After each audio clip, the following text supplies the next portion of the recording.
또 여호수아가 아침에 일찍이 일어나서 그와 모든 이스라엘 자손들과 더불어 시딤에서 떠나 요단에 이르러 건너가기 전에 거기서 유숙하니라.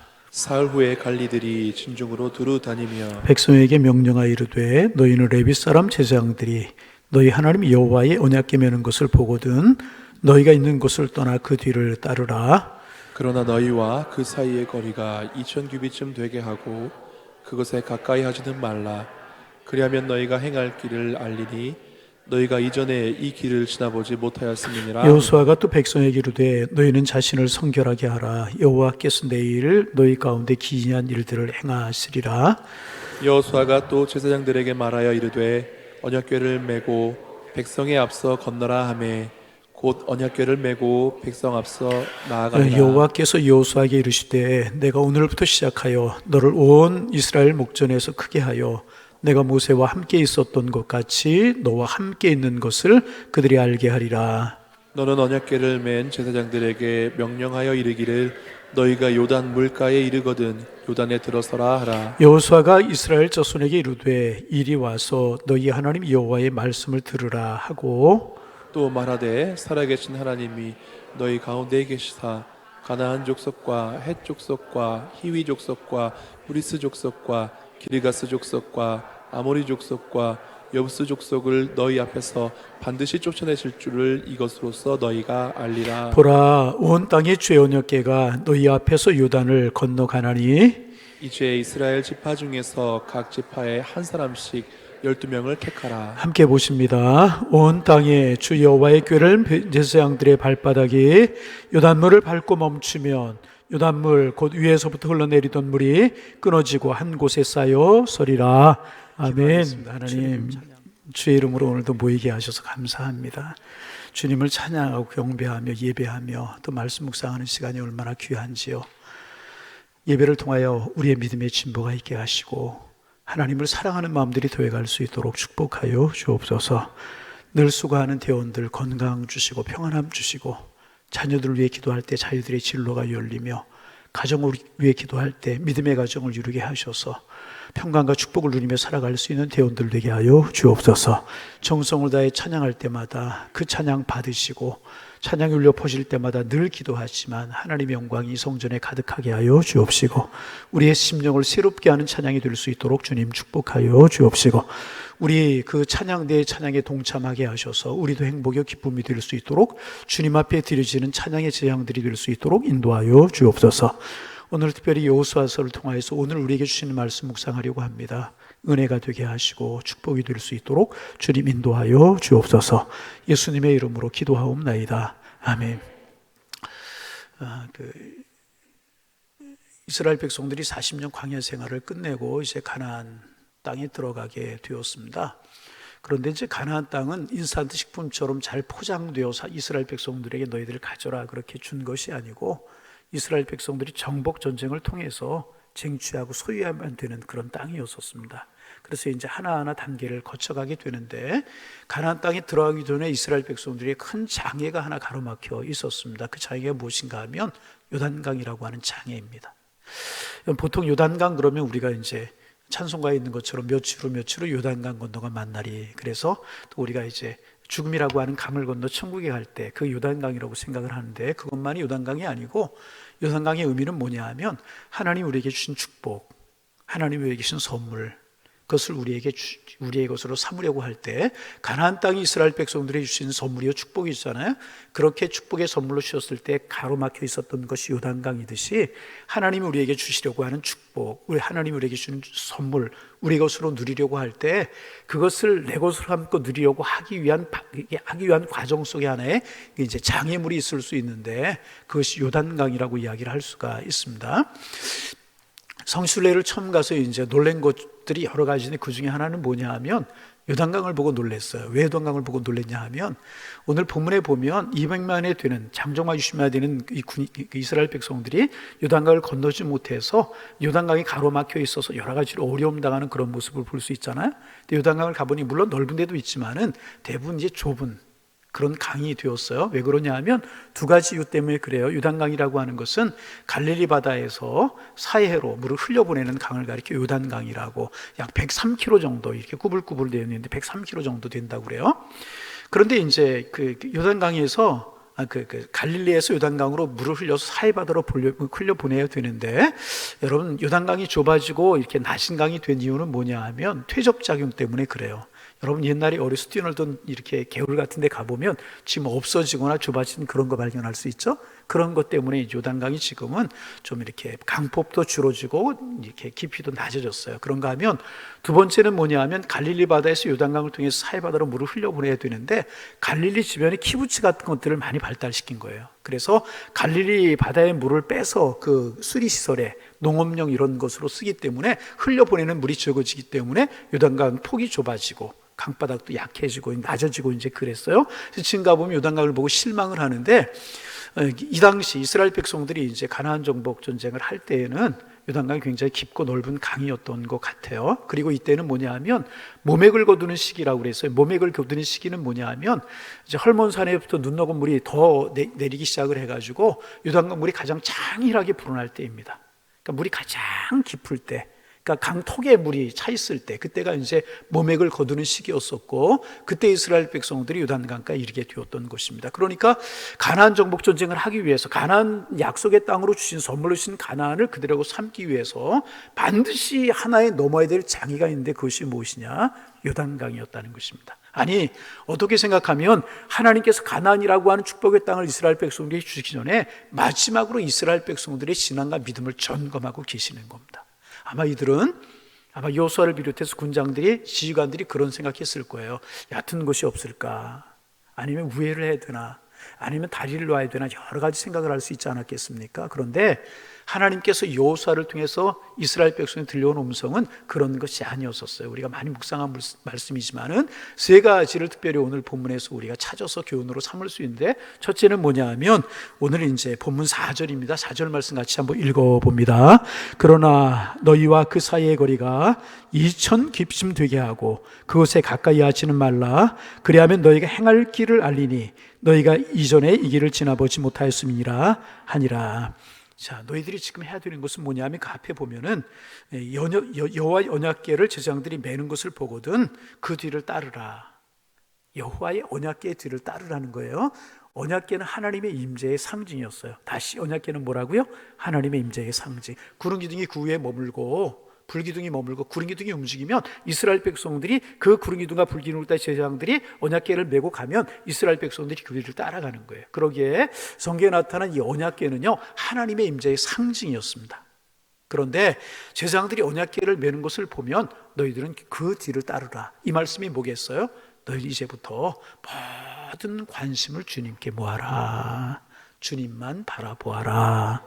그런데 오늘 본문에 보면 그런데 그 언약궤와 너희들과의 거리를 너무 멀리도 하지 말고 너무 가까이 하지도 말고 2천 규빗쯤 되게 하라 그랬어요. 몇 규빗?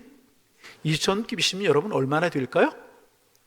보통 이제 여러 번 말씀을 드렸지만 1규빗 그러면 작년에 이 팔꿈치부터 장지끝까지의 거리를 2천 규빗이라고 그래요. 다시 어디? 장지끝부터 팔꿈치까지의 거리를. 근데 여러분 이게 좀 애매하잖아요. 하지회 목사님하고 저하고 이게 길이가 갈까요? 왜 웃을까요? 안 같다는 거 여러분 알죠? 신장이 큰 분들은 이거 거리도 길고 신장이 작은 분들은 작고 저하고 하지회 목사님 별 차이 안 나요. 예. 몸무게는 좀 차이 날지 몰라도 이제 차이가 날 거 아니겠어요? 그럼 틀림없이 환산하는 도량이 있었을 거라는 거죠. 그런데 몰랐어요. 근데 1978년인가 9년인가 연도는 제가 정확하게 모르겠는데 예루살렘에서 히스기야 터널이라고 하는 것이 발견됐어요. 히스기야 터널이라고 하는 것이 뭐냐 하면 간략하게 말씀을 드리면 이제 예루살렘에는 샘이 없고 예루살렘 성 밖에 기온샘이라고 하는 샘이 있었어요. 성벽을 쌓을 때 기온샘을 성 안에다 놓고 성벽을 쌓으면 성으로서의 가치가 없는 거예요. 그래서 성을 쌓을 때 기온샘을 밖에다 두고 성을 쌓았어요. 그런데 보통 때는 그 기온섬에 가서 이스라엘 백성들이 물을 길어다 먹으면 되는데 전쟁에 나서 적군이 와서 성 밖에 있는 기온샘을 에워싸면 성 밖에 있는 성 안에 있는 사람들이 기온샘의 물을 길어다 먹을 수가 없는 거예요. 그래서 여러분, 히스기야가 왕이 되고 나서 히스기야는 이스라엘 백성들 중에서, 이스라엘 왕들 중에서 복이 드물게 선한 왕이잖아요. 그 히스기야가 무엇을 하느냐 하면, 우리 히스기야가 기도해서 생명을 연장받은 것, 또 기도해서 아수르 군사를 물리친 것, 이런 것만 생각나지만, 또 히스기야라고 하는 왕이 한 것 중에서 중요한 것 중에 하나가 종교개혁을 했고요. 또 하나가 뭐냐 하면 터널을 뚫었어요. 그것을 히스기야 터널이라고 이름을 붙이는데, 히스기야 터널이 뭐냐 하면 이 성 밖에 있는 기온샘부터 성 안의 낮은 곳까지 터널을 뚫은 거예요. 이게 전부 다 안반이었다고 그래요. 기록에 의하면 성 안의 낮은 곳부터 이제 터널을 뚫기 시작했고, 성 밖의 기온샘부터 터널을 뚫기 시작했는데, 이게 중간에 정확히 맞았다고 그래요. 남의 이야기지만 아멘 좀 해주시라고요. 그 당시 기술이 참 뛰어났고 히스기야가 그렇게 열정적이었었죠. 그래서 그 기온샘이라고 하는 예루살렘 성 밖에 있는 기온샘의 물을 성 안에까지 끌어들이는 것이, 그래서 백성들이 성 안에 있는 물을 길어다 먹을 수 있도록 한 것이 히스기야예요. 그리고 그 터널 이름을 뭐라고 그러냐면 히스기야 터널이라고 부르는 거예요. 그리고 기온샘 물을 끌어다가 성 안에 모이게 한 것이 뭐냐면 실로암 연못, 요한복음 9장에 나오는 실로암 연못이에요. 저희가 이제 몇 년 전에 5, 6년 됐나 우리 교우들하고 이제 성지순례를 갔잖아요. 그때 제가 여행사에게 특별히 부탁한 것 중에 하나가 뭐냐 하면 히스기야 터널을 꼭 좀 보게 해달라고. 그래가지고 저희가 기온샘 쪽에 들어가가지고 실로암 쪽으로 나왔어요. 근데 가보신 분 알겠지만 높은 데는 사람이 이렇게 서서 걸어갈 수 있고, 낮은 데는 보통 이렇게 숙여서 걸어갈 수 있어요. 그리고 이제 물이 깊은 데는 허벅지까지 잠기고, 낮은 데는 무릎 이하로 잠기는 그런 아주 물이 콸콸콸 막 흘러가요. 그 물을 끌어다가 성 안으로 이제 그 실로암으로 모은, 그게 히스기야 터널인데, 그 히스기야 터널을 고고학자들이 발굴을 하면서 실로암이라고 하는 곳에서 석비를 하나 발견했어요. 뭘 발견했다고요? 석비를 하나 발견했는데, 비석을 하나 발견했는데, 거기에 이제 히브리어로 이렇게 고대어로 기록이 남겨져 있는 거예요. 그런데 그것을 고고학자들이, 역사학자들이, 신학자들이 판독을 하기 시작을 했어요. 판독을 하기 시작을 했더니 히스기야 터널이 몇 규빗이라고 하는 게 딱 기록되어 있었어요. 그러니까 학자들이 재기 시작한 거예요. 실제로 재니까 히스기야 터널이 몇 규빗이라고 기록이 되었는데 몇 메타가 나올 거 아니겠어요? 그것을 계산을 했더니 1규빗은 44.58 정도가 된다. 몇 센치라고요? 약 44.58cm가 된다라고 하는 그 정확한 것은 아니겠지만 석비에 의해서 실제 길이를 재가지고 그 석비에 기록되어 있는 몇 규빗이라고 하는 것을 나눴더니 약 44.58 정도가 되더라. 그런 이제 학자들이 그런 것을 발굴해냈어요. 그러니까 여러분 계산해 보세요. 2000규빗을 오늘의 도량으로 환산하면 얼마나 되는 거예요? 예? 한참 시간이 걸릴까봐 대략적으로 계산을 해왔어요. 890m 정도. 몇 메타? 890m 정도가. 890m 정도 거리가 되면 가까울까요? 제법 멀까요? 멀은 거리죠. 지금 이스라엘 백성들의 인구가 몇만이었었어요? 장정만 60만. 그러니까 부인들, 부모님들, 또 아이들 그렇게 합치면 최소한 200만은 됐을 거라고 생각을 해요. 그러면 200만이 있어요. 언약궤가 890m, 900m 정도 떨어져 있어요. 왜 그렇게 했을까요? 그래야만 모든 백성들이 잘 보이기 때문에. 너무 가까우면 가까이 있는 사람은 보이겠지만 뒤에 있는 사람 보이겠어요?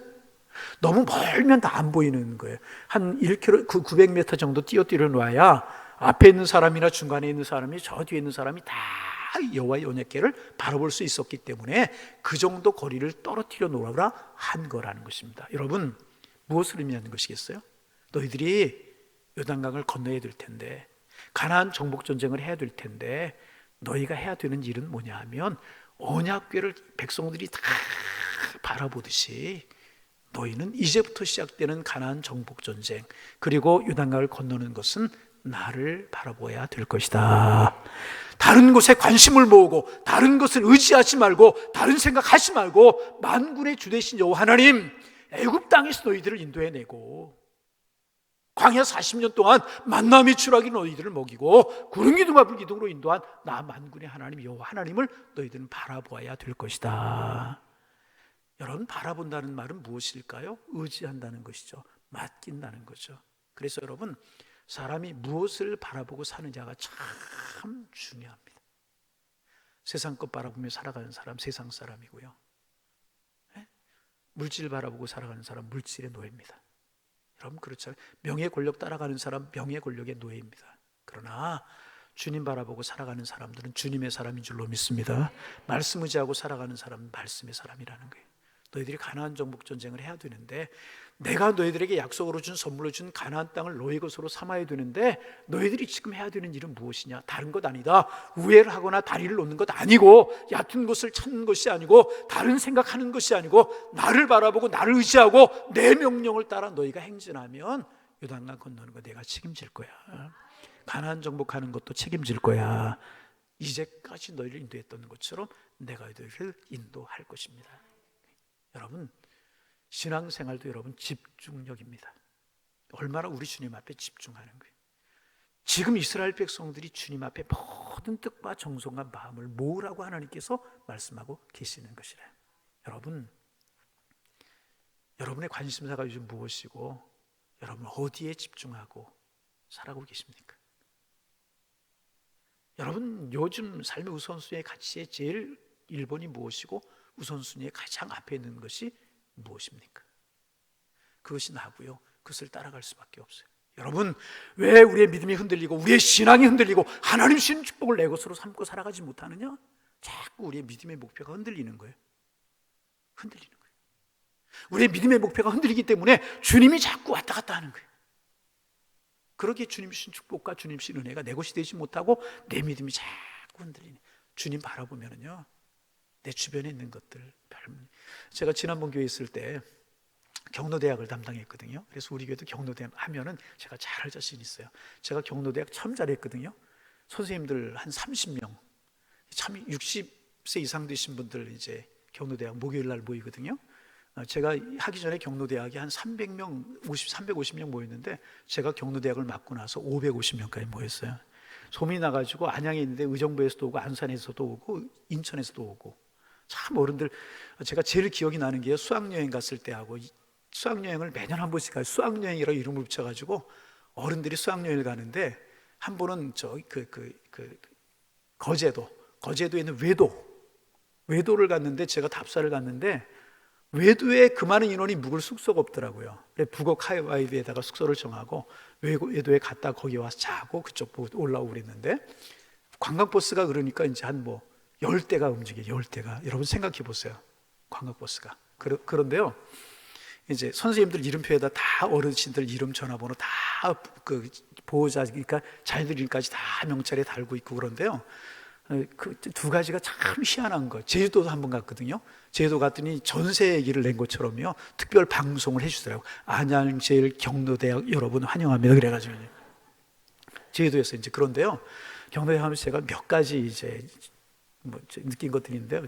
집에서 여러분 이렇게 며느리 딸 말 안 들을 수도 있잖아요. 그런데요, 경로대에 오면 선생님 말대로 얼마나 잘 되는지 몰라. 얼마나 잘 되냐. 또 하나요, 교회 안에서는 이제 경로대 하고 그럴 때 좀 힘이 없고 그러시는데요, 어디 간다고 버스를 타면은요 2박 3일을 차 안에서 뛰셔요. 이게 찬송가인지 유행가인지 몰라. 나도 찬송가인지 유행가인지 몰랐어. 힘이 나고 막 그래요. 그런 이제 해본 적이 이제. 지금 무슨 이야기 하다 경로대학 얘기까지 갔어요? 예? 예? 예? 다 잊어버렸죠? 그냥 제가 다시 돌아가면 되겠죠? 나도 모르겠네. 하여튼 왜 이렇게 2000개 뛰어놀고 집중력 이야기하다 거기까지 갔죠. 집중력이 참 중요합니다. 신앙생활도 집중력이에요. 여러분, 우리가 주님을 향한 집중력이 흔들리다 보니까 적은 일에 흔들리고 적은 일에 시험에 들고 여러분, 우리의 관심이 주님께 모아지기를 소망합니다. 주님께 모아요. 집중력이 있으면 흔들리지가 않아요. 그 얘기 하려고 그랬다. 그래서 이제 한번 가을에는 수학여행을 가고 봄에는 소풍을 가요. 근데 소풍을 여기저기 다니까 갈 곳이 없어요. 그런데 이제 그 교회에 있던 어느 분이 과청원 공무원인 분이 계셨어요. 그래서 이제 평일날 이제 그 소풍을 가니까 그런 의견이 들어왔어요. 과천에 가면 경마장이 있어요. 경마장 가보셨어요? 경마장 가본 분 한번 손 들어보세요. 얼마 따셨어요? 저는요 경마장 가고 깜짝 놀랐어요. 주일날 선생님들이 시간이니까 주일날 오후 예배 끝내고 이제 사부 예배 끝내고 선생님들하고 답사를 갔어요.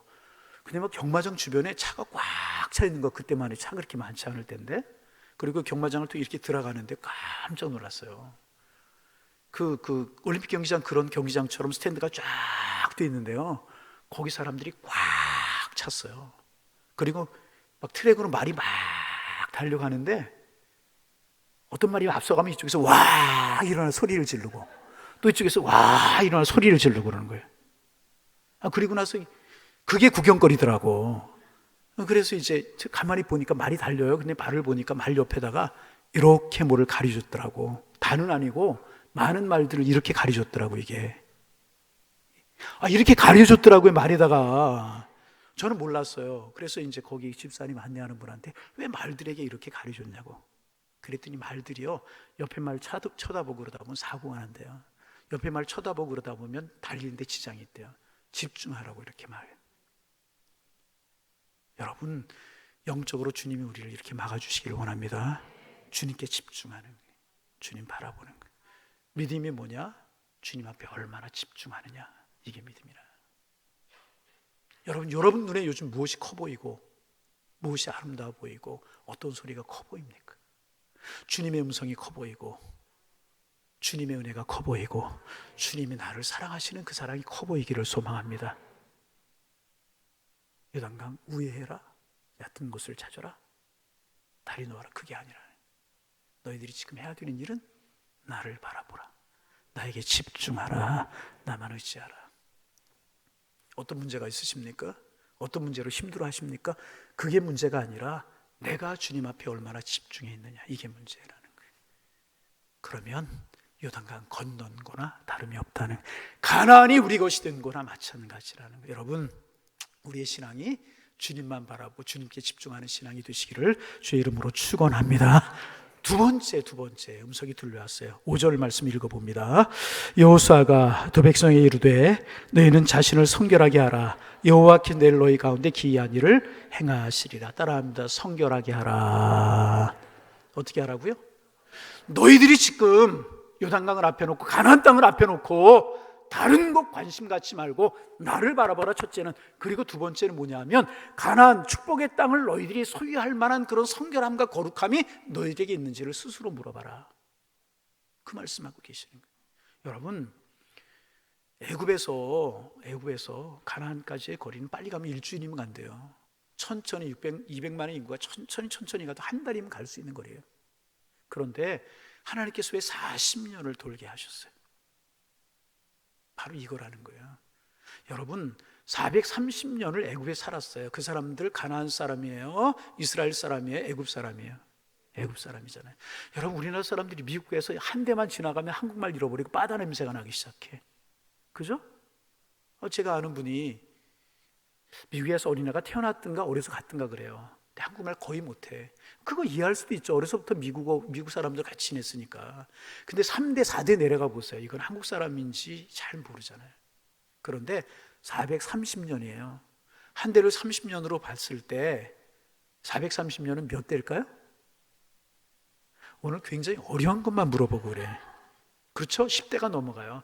애굽 사람이에요? 이스라엘 사람이에요? 이거 애굽 사람이에요. 생김새는 이스라엘 사람인지 몰라지만 풍습, 언어, 문화 전부 다 애굽 사람이에요. 그러면 여러분, 애굽에 그렇게 430년 살면서 여러분 그들의 말을 배웠겠습니까? 풍습, 모든 것뿐만 아니라 종교, 문화까지 다 젖어 있을 수 있다는 거죠. 말년에는 요셉을 알지 못하는 왕이 나타나가지고 이스라엘 백성들의 신분을 노예로 전락시키잖아요. 노예 근성이 그들에게 남아있었을 거라는 거죠. 하나님께서 40년 동안 광야 생활하면서 독소를 지금 빼시는 거예요. 종의 독소, 애굽의 문화. 애굽의 문화라고 하는 게 여러분 무엇입니까? 다신이잖아요. 다신이 뭐예요? 모든 것이, 여러분 10가지 양 있죠? 모세가 바로하고 대결할 때 10가지, 피, 개, 이파, 온도금의 암작, 피, 개구리, 이, 파리, 온역, 독종, 우박, 메뚜기, 그 다음에 암흑제약, 장자제약, 10가지가 이게 순서거든요. 그 재앙들이 전부 다 뭐냐 하면 그 모든 것들이 애굽 사람들이 섬기는 신들이었다고 그래요. 그러니까 출애굽은 뭐냐 하면 단순히 장소 이동이 아니라 그런 문화, 그런 종교, 그런 노예에서의 출애굽이라는, 탈출이라는 거죠. 그것을 하나님께서 가나안 땅으로 바로 들어가면 이게 몸은 가나안 땅에 들어와 있지만 종교, 문화 이런 모든 것들이 애굽 사람이란 말이죠. 그래서 40년 동안 광야 생활하면서 불신앙적인 요소, 우상 섬기는 요소 이런 것들을 다 하나님 바라보는 믿음의 공동체, 예배의 공동체가 되도록 하나님께서 훈련시키시는 과정이었다는 것입니다. 그리고 40년 훈련시키셨어요. 그래도 불신앙적인 요소가 남아있기에 애굽에서 나온 사람들 다 죽이고 다 죽었잖아요. 광야에서 여호수아 칼렙만 남았잖아요. 그리고 마지막 요단강을 탁 앞에 막아놓으시고 하나님께서 이스라엘 백성이 말씀하시는 거예요. 야, 너희들 가나안 땅 차지할 만한 경건이 있어? 너희들 가나안 땅 차지할 만한 성결함이 너희들에게 있어? 내가 그 땅을 너희들에게 주면 그 땅이 생육하고 번성하고 다스릴 수 있을 만한 그런 경건과 거룩이 너희들에게 있어? 너희들에게 지금 필요한 것 스스로 성결한가 물어보라. 하나님이 주시는 축복을 받아 누리고 열매를 맺으며 살아갈 만한 그런 경건이 너희들에게 있느냐? 하나님께서 이건 물으시고 계시는 것이라. 늘 말씀드리죠. 큰 집에 가면 큰 그릇도 작은 그릇도 있어요. 사도 바울이 한 이야기잖아요. 디모데서에서 한 이야기죠. 큰 그릇도 작은 그릇도 있고 나무로 만든 그릇도 있고 흙으로 만든 그릇도 있고 은으로 만든 그릇도 금으로 만든 그릇도 있어요. 여러분, 주인이 어떤 그릇을 쓴다고요? 금이라고 다 쓰는 게 아니라는 거예요. 큰 그릇이라고 다 쓰는 게 아니라는 거예요. 주인의 쓰임에 합당한 그릇은 깨끗한 그릇, 퓨리파이라고 그렇게 이야기한 깨끗한 그릇을 하는 주인이 쓴다는 거죠. 여러분, 어떤 사람이 주님의 축복을 담을 수 있는 그릇이 되느냐? 어떤 사람이 주님의 은혜를 담을 수 있는 그릇이 되느냐? 성결하고 거룩한 사람이라는 거예요. 그것을 말씀하고, 가난이라고 하는 하나님이 축복을 예비하고 계시는데 이 가난이라고 하는 축복, 놀라운 축복을 너희가 받아 누리려고 하면 너희들에게 중요한 거, 먼저 하나님 바라보고 나에게 초점을 맞추고, 두 번째 뭐냐? 너희들 성결하냐? 그 축복을 받을 만한 그릇이 되어 있느냐? 그것을 물으시고 계신 여러분, 오늘도 마찬가지라고 생각해요. 하나님이 손이 짧아서 인색하셔서 우리에게 축복을 주시지 않는 것이 아니라, 하나님은 아름답고 귀한 것, 여러분에게 꼭 맞는 것을 주려고 준비하고 계시는 줄로 믿습니다. 문제는 무엇인가? 내 그릇이 준비되어 있지 않은 것이라. 주님께 초점 맞추고 내 그릇만 준비되어 있으면 축복은 우리의 것이에요. 은혜는 우리의 것입니다. 요단강을 아름하고시고 하나님 마지막 점검하여 스스로 성결한가 깨끗한가, 가나안 땅을 너희들의 것으로 삼을 만한 그릇이 너희들에게 되어 있느냐.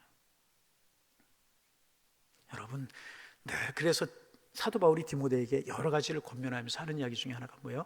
결론적인 이야기로 경건에 이르기를 연습하라. 따라합니다. 경건에 이르기를 연습하라. 왜 우리가 늘 예배하고 늘 기도하고 그러는 거예요? 늘 우리의 모습을 성결한 그릇으로, 깨끗한 그릇으로 다듬어요. 여러분, 주님이 능력이 없어서 우리를 일으켜 세우지 못하고 주님이 인색하셔서 우리에게 축복을 주지 못하시겠어요? 이 받을 만한 그릇이 준비되어 있지 않은 거예요. 깨끗한 물을 다루며 더러운 물을 쏟아내야 되는 거예요. 성령의 은혜를 받으려면 육신의 소욕을 쏟아내야 되는 거예요. 여러분, 우리의 생각이 주님께 모여있고 우리의 모습이 주님 보시기에 성결한 그릇 되기를 소망합니다. 그러면 주님이 주시는 축복은 우리의 것이 되는 거예요. 자, 세 번째 읽습니다. 8절 말씀 읽어요. 읽습니다. 너는 언약궤를 맨 제왕들에게 명령하여 이르기를 너희가 요단 물가에 이르거든 요단물에 들어서라 하라. 여러분 보세요. 언약궤를 맨 제사장들이 요단강가에 왔어요. 물이 지금 창일하게 막 뚝에 넘치려고 그래요. 몸에 긁어두는 시기 때문에 눈 녹은 물이 내려오고 막 비가 오고 우기고 그래가지고 물이 막 뚝을 넘치려고 막 그러는 거예요. 막 넘실 그러는 거예요. 그런데 언약궤를 맨 제사장들이 요단강가에 어떻게 할까요? 이게 들어서기가 쉽겠습니까? 물살도 세고 막 그러잖아요. 그러면 우리의 생각은 뭐예요? 하나님이 건너게 하시려면 물이 멈추고 물이 얕아지게 하시든가, 그리고 들어서라고 하시지. 지금 물이 조금 더 줄어들 생각하지 않아요. 멈춰 설 생각하지 않아요. 그런데 하나님께서 뭐예요? 언약궤를 맨 제사장들이 요단강가에 이르거든 들어서라, 그 말이에요. 여러분, 이게 가능한 이야기입니까? 가능하지 않잖아요. 주님이 이 명령을 내리시는 이유가 무엇일까요? 한번 따라합니다. 믿음으로 행하라. 할렐루야. 우리의 생각은 뭐예요? 하나님 멈춰주세요. 얕게 해주세요. 그럼 들어가겠습니다. 그 주님의 말씀 뭐예요? 나 의지해 너희들. 여러분 묻습니다. 하나님 의지하십니까? 하나님 믿으십니까? 주님이 기이한 역사를 이루실 줄로 믿습니까? 그러면 물이 줄어들지 않고 낮아지지 않아도 들어서라 하는 거예요. 아멘. 요단강 물만이 아니라 매사에 우리는 그래요. 하나님 다 뒤를 닦아주세요. 정리해주세요. 그러면 행하겠습니다. 그러면 못 믿을 사람이 어디 있고 못할 사람이 어디 있습니까? 물이 얕아지고 갈라지기 전에 하나님의 명령이고 하나님이 말씀이기 때문에 들어서는 것, 여러분 쉬운 이야기는 아니잖아요. 그렇잖아요. 물이 막 눈앞에서 물이 창일하게 불어나고 막 창일하게 막 흘러내려가요. 막 물살이 세게 내려가. 제사장들이 어떻게 들어가겠습니까? 그럼 너희들이 나를 진정으로 믿느냐? 너희들이 나를 진정으로 의지하느냐? 그러면 믿음으로 들어서라. 쉬워요? 그러게 여러분, 우리 하나님 앞에 기도해야 돼요. 따라합니다. 주님, 우리에게 믿음을 주옵소서. 늘 우리의 기도 제목이 되어야 될 것이래. 그게 하나님의 명령이 확실하고 하나님이 확실하면 하나님 우리에게 믿음으로 행할 수 있는 은혜를 주옵소서. 믿음 주옵소서. 이게 우리의 기도 제목이 되어야 될 것이라. 그렇잖아요. 이게 여러분 쉽지만 쉽지 않아요.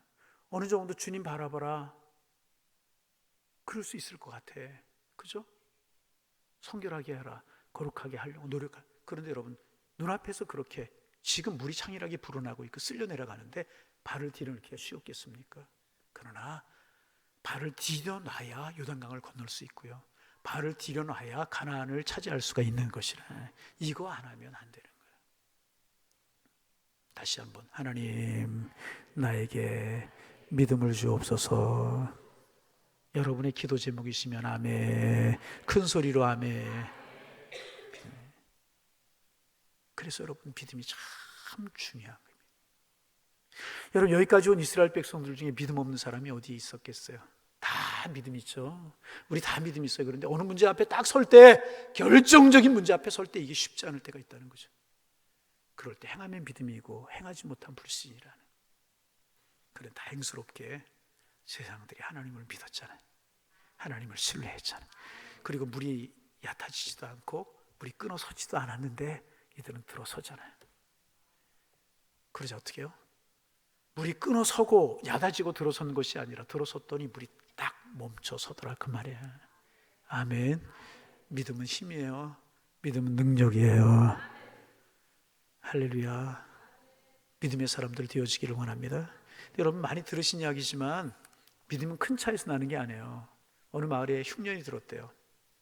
흉년이 들었는데 흉년이 계속 오래되는 거예요. 그래서 오늘 집안 식구들이 모여요. 아침에 학교 가고 출근하기 전에 아빠, 아이들 둘, 엄마 모여서 예배를 드렸대요.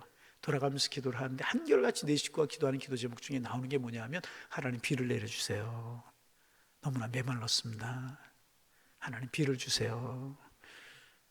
우리 교인들 좀 아멘 좀 잘하게 해주세요. 그리고 이제 예배 끝났대요.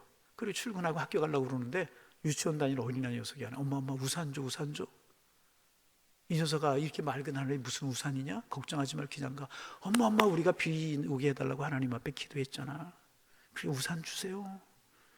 우산 주세요. 그랬다는 거예요. 누가 믿음이 좋아요? 믿음 있지만 믿음 없을 때가 많잖아요. 이런 순간이 있을 때 들어지지 못하고, 하나님 멈춰 서게 해주세요. 갈라지게 해주세요. 달이 놓아주세요. 슈퍼맨이 나타나게 해주세요. 항공우주선이 나타나게 해주세요. 나를 슝 옮겨주세요. 그럴 때가 많단 말이에요. 그렇잖아요. 우리 그런 기도할 때 많잖아요. 스파이더맨이 와가지고 나를 다 옮겨주고 다시 오고. 그런 일 없다. 따라합니다. 그런 일 없다. 우리가 믿음으로 들어서기를 원하시는 거예요.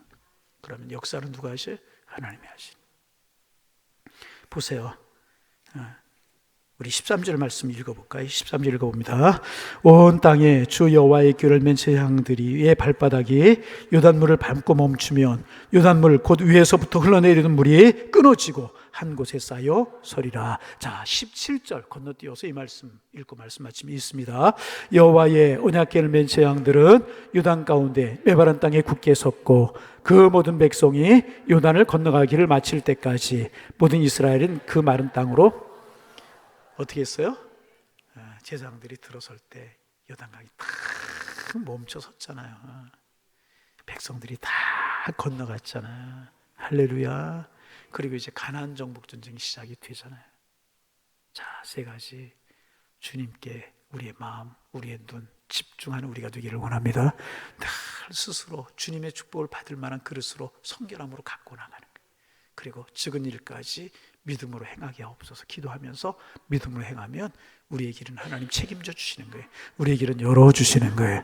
우리의 길은 하나님이 축복하시는 겁니다. 그래서 요단을 건너고 하나님이 주시는 축복을 내 곳으로 함기 전에 있는 그 장애를 여러분 뛰어넘고 주님의 축복, 가나안 같은 은혜를 누리며 살아갈 수 있는 하나님의 사람들 다 되실 수 있기를 주님의 이름으로 축원합니다. 축원합니다.